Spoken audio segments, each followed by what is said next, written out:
What's going on YouTube? Welcome to another video. Today I'm going to be covering a topic that affects every single one of us that goes to the gym. Whether we're trying to build muscle, maintain muscle, lose fat, get fitter. And this particular topic is fatigue. If you want to learn more about this topic that could be having an impact on your training, then today is the day. And I'm going to be talking about it to you whilst I'm training legs. Let's get into it. First exercise, guys, is calves, seated calf raise. We're aiming here for 6. We got 5 on this last time. I hold 5 seconds in the bottom on this. On the stretch, I feel that really works well for calves. Pretty much the only muscle that I feel holding a stretch can actually make a huge impact, and it has for me. Although genetically, I don't have incredible calves or big calves, so it's really hard to build them for me, but I always try. And obviously, it's the first exercise in my session purely because I want to get the most out of it. So the first exercise, second, are your most important exercise because that's when you're going to be most fresh. Hence why we're going to be talking about fatigue today. But let's do this first and we'll go into it.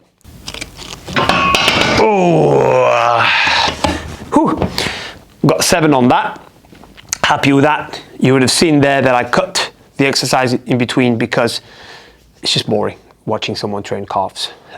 So fatigue, guys. Fatigue isn't just a feeling of tired. That feeling, oh, I'm tired, I don't want to train today. That's not the kind of fatigue we're talking about. Fatigue is actually an objective reduction in our ability to produce force with the muscle. So at the start of our session, we're going to have more energy. As the session moves on, we're going to become more and more fatigued. Hence why we're not going to be able to produce as much force as we do at the beginning of the session. Hence why it's very important, if you want to focus on a particular muscle, that we have that at the beginning of the session, because we're going to have more force. You're going to be able to produce more force due to that fatigue. And that fatigue happens during the set, during a workout, and even hours and days afterwards. During the set, for example, I got to 7 there, and it became task failure. I couldn't do that any more reps. And that is fatigue. That's task failure. That's a form of fatigue within the set itself. Okay, so we've done 2 working sets on a seated calf raise. We're now moving on to single leg glute drive, 2 working sets as well. So types of fatigue. So we've got central nervous fatigue, so brain and nervous system. And this basically, if there's a fatigue from the brain, the central nervous system, that signal from the brain to the muscle, if there's fatigue within that, that makes it harder to recruit that particular muscle. That's one type of fatigue, which we call central fatigue. Then we've got peripheral fatigue, and that happens in the muscle itself, and that limits the ability to produce force. Then we've got muscle damage, and that typically affects us after training when we are recovering. So if we created muscle damage, the body has to recover from that damage to then get back to where it was prior. So if you create the muscle damage, for example, I mentioned this already in the last video that we did on mechanical tension, soreness is not a good indication of muscle building, because muscle damage is typically what creates that soreness, especially if the soreness is lasting more than 2-3 days. And so if we've created that fatigue where we've damaged the muscle, the body's going to take a few days to recover from that damage, taking it back to where it was prior. The best way to explain this to you is, if you're building a house from the ground up, everything's going smoothly, 2-3 months in, you're doing really, really well, all of a sudden there's an accident, something breaks in the house. So before you can move on to finish building the house, you need to fix what was broken. And so you can't keep moving on. So you're not going to build a house to where you want it to build until you fix that problem. That's muscle damage. If you're training, you're creating a lot of damage, your body will just fix it back to where it was prior. It ain't going to build any higher than that.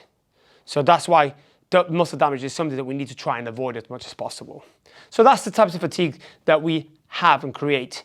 And now we need to talk about how we're going to try and work around those so that we can actually get the most out of our training sessions. Got 5 on this last time. It's really tough when you're doing this single leg. Now, prior to this, when I did a single leg, I did it with, for example, this is the working leg, I had this toe quite far back here. And honestly, just that little toe on there gives you such an amount of help, it's unreal. Subconsciously, your brain just goes there to help you, even though you're trying to just use this leg. By putting your leg up there, it changes the game. It's almost like you're taking 50% off the weight, and it becomes so much harder. So personally, if you want to get the most out of single leg stuff, here especially, I would take that leg away from anything that's holding on to it. So in the air, if you can, makes it a lot more challenging.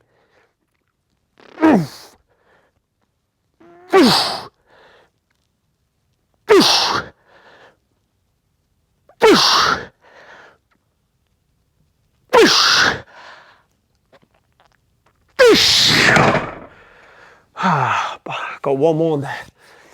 Happy with that. So first things first, let's talk about how we can manage this fatigue that I've talked about before. So first we need to manage central nervous fatigue. And how do we do that? We need to structure our workouts smartly. We need to avoid exercises that are going to tax our nervous system too early in your session. So for example, what exercises would create that? Unstable exercises will create more fatigue because your body's having to stabilize you. So things like, for example, if I'm trying to do a glute drive like this, and if I'm doing that with a barbell, and I've got my back on the bench, I'm having to stabilize that barbell. Whereas if I'm a bit more stuck, it's a bit more stable, I'm creating less fatigue. So I've got to be smart with that type of thing. Or if I'm going to do a huge movement such as a deadlift to start the session, a squat, a barbell squat to start the lift, a Bulgarian split squat, which is very taxing because one leg, you're trying to balance yourself. So we need to be smart with the choices that we make when it comes to our training, especially at the beginning of the session, so that we can keep that central nervous fatigue as low as possible. Because as we know, as the session goes on, we're going to get more and more fatigued. So we've got to be very, very smart with the choices of exercises that we pick to be able to manage that central nervous fatigue within the workout itself. Right, still on glutes, so we're going to move on to a cable glute press down, working more the length and range of the glute, because we've already done 2 working sets on the short range. We're only doing 1 on each side here, purely again for managing fatigue. It's very important that the amount of volume that we do can actually have a huge impact on, for example, the muscle damage situation we talked about earlier, and we're going to talk about in a second again. So this is where volume and training smarter and choosing exercises really comes into play, because, for example, working in a lengthened position where we're stretching the muscle actually creates more fatigue and more damage. So again, where we place that is very important. The other thing I mentioned earlier was peripheral fatigue. And basically, peripheral fatigue is not something that's a connection from the brain to the muscle. It's actually within the muscle itself. So as we approach, for example, the last few reps in a set, the fibers that we are using, they start to produce less force. And so to compensate, the body actually recruits additional fibers, which is where peripheral fatigue is actually a good thing, because as I'm fatiguing, those fibers that I'm using at the beginning of the session, the set become more and more fatigued, so the body recruits other fibers, so we actually get more. So peripheral fatigue helps us to maximize recruitment of fibers, which can then lead to more muscle growth. So let's do this. We got 6 on this last time. All right, let's start this from here. Let's go.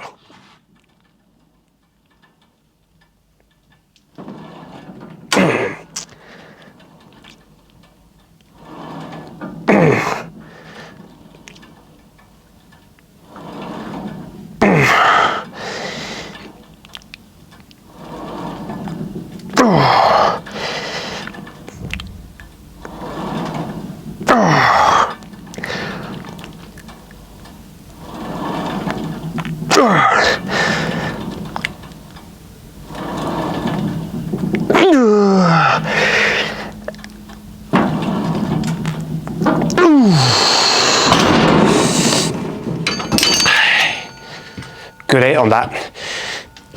Another thing to take away from fatigue is that, for example, progressive overload, as I've talked about it, especially in the last video, is key to progressing in terms of muscle building. And so if we're not getting progressive overload after a period of time, potentially fatigue could be the culprit for that. So it's really important we understand, as I said, how to manage our workouts and be smarter with our workout plans, so then we can manage this fatigue. Because this fatigue is where people mostly fail, because they are not recruiting the muscles the way they should be. The short range on the leg extension, going to do 1 or 2 warm-up sets before we go into it.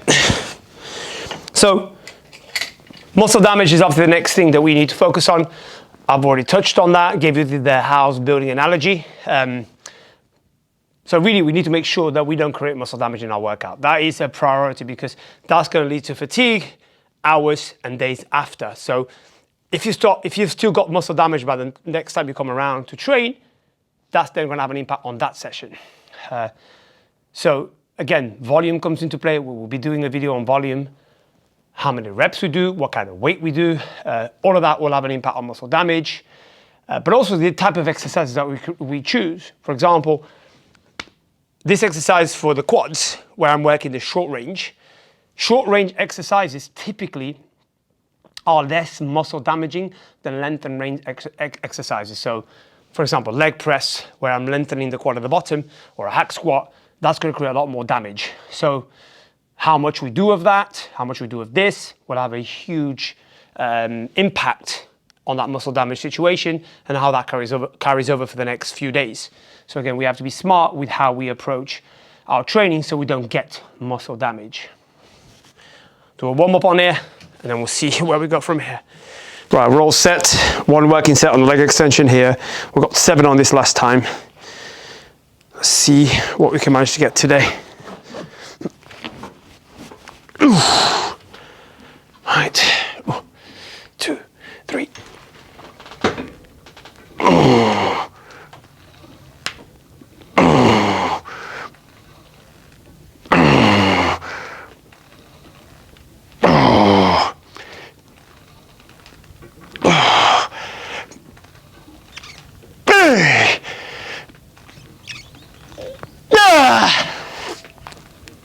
Come on! Yeah, baby! Fucking get in. 8 reps. Whew. Happy with that. Application for you to take away with you today that you can start applying to your own training sessions. Pick exercises in your workout to make sure we manage CNS fatigue, especially at the beginning of the session. You want to make sure that you put in exercises in areas obviously that you're trying to improve. So if you look at me today, calves was the first one, glutes, second one. Those are the two muscles today that I wanted to try and improve. So I placed exercises where I thought, actually, I can be stable here. I can drive through the fabric that I'm trying to work here. I'm not working in too much of a fatigued position, such as length and range positions. Although on calves, I did, holding that stretch. But calves are slightly different from every other muscle that we have. But for you, what is it that you're trying to work on? And then try and incorporate exercises in your actual training sessions that allow you to manage that CNS fatigue. As we know, as the session goes more and more into it, you're going to get more and more fatigued. So if you want to improve arms, don't leave arms to the end of the session. Make sure you do it at the beginning of the session and pick exercises that are going to be conducive towards managing that. Then you want to work in a rep range that allows you to manage fatigue. 5 to 8 is my preferred rep range. We will be talking about this a lot more going forward into other videos. However, the more reps you do, even with lighter weight, you're going to create more central nervous fatigue. So if you work in the rep range of 5 to 8, in my opinion, that's the best place to be to manage central nervous fatigue. Then, training frequency and volume. Big one. You know, most people are going into the gym doing anything between 5 and 12 exercises. Anything above 6, 7 exercises, 8 exercises is way too much. But not just that, within those exercises, they're doing anything between 8 and 30 reps. Again, very high reps. They're also doing a lots of sets, 3 working sets, 4 working sets, 5 working sets. That's a huge amount of volume that is going to backfire because it's creating a huge amount of fatigue. So we need to make sure we manage our training frequency, how often we train. So if you're training 5 days a week, Monday, Tuesday, Wednesday, Thursday, and Friday, Saturday, Monday to Friday as an example, you will be too fatigued by the time Wednesday comes around because you've not had enough time to recover. So training frequency and then what you do within the training, the volume is key. We need to manage that very, very much. So we need to make sure we're doing the right thing. And we will go a lot more into that in videos to come. So if you want to avoid fatigue, it is key that you understand these mechanisms. And then when you understand it, you can then manage it. When you can manage it, you get the most out of your sessions. Don't just follow the herd. Just because everyone at the gym that you go to are doing stupid amounts of sets, loads of reps, light weights, don't follow the herd. Follow what works, what science actually says. And remember another thing, a lot of people are taking steroids. Steroids masks a lot of these things. So if you're training naturally, you're not taking any drugs, it's even more imperative that you take this into consideration. And then there's the other thing, obviously genetics. People recover faster than others. You have to find out what works best for you. You might be able to handle a little bit more volume than other people. Some muscles you might handle more volume than other muscles. You've got to find what works for you. But these are the basics, and then you work around that and you apply it to your own training. So we're going to go and move on to sit leg curl, 1 working set. We've done a warm-up set already. We did 145 for 6. So, see what we can get.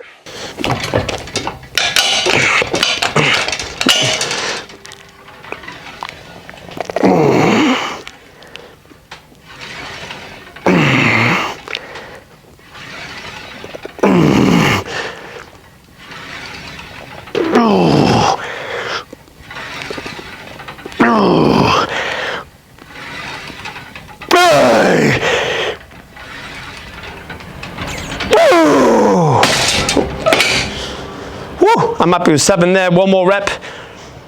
And as you're starting to notice now as well, you know, this is the lengthened movement. I'm stretching the hamstrings here, it's a stretch position exercise. This creates a lot of damage. If I'm having three sets of this, it's going to create a lot of muscle damage that's going to carry over for the following days. I don't want that. 1 working set, hamstrings right now is not my priority.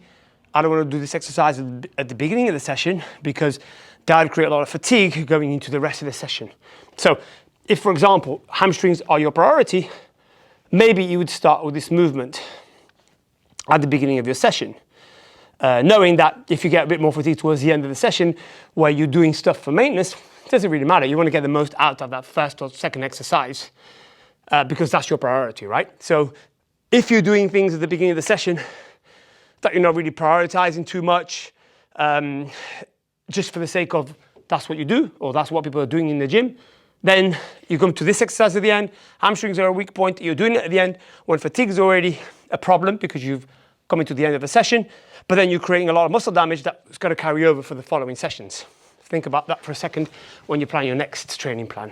Exercise here, the adductor, 1 working set, and then we're done. So guys, hopefully this video has been helpful for you, understanding fatigue a little bit more, how you can apply that to your training sessions, and really, instead of training harder, train smarter. So if you found this useful, the usual stuff, right?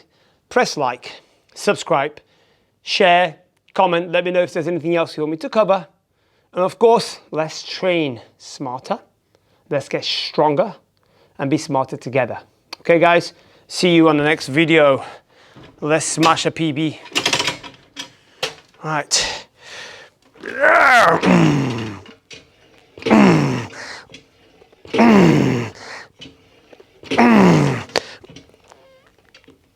Come on. One more.